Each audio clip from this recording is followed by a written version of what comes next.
வணக்கம் நண்பர்களே. இந்தியா ஒரு மாபெரும் அதிரடி முடிவை எடுத்திருக்கிறது.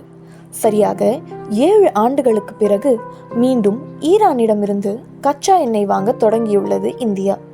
கடந்த 2019ஆம் ஆண்டு அமெரிக்கா விதித்த பொருளாதார தடைகளால் நிறுத்தப்பட்ட இந்த வர்த்தகம் இப்பொழுது மீண்டும் உயிர் பெற்றுள்ளது. இதன் முதற்கட்டமாக சுமார் 6 லட்சம் பேர்ல கச்சா எண்ணெய் ஏற்றிய பிரம்மாண்ட கப்பல் ஏப்ரல் 4ஆம் தேதி குஜராத் துறைமுகத்தை வந்தடைகிறது.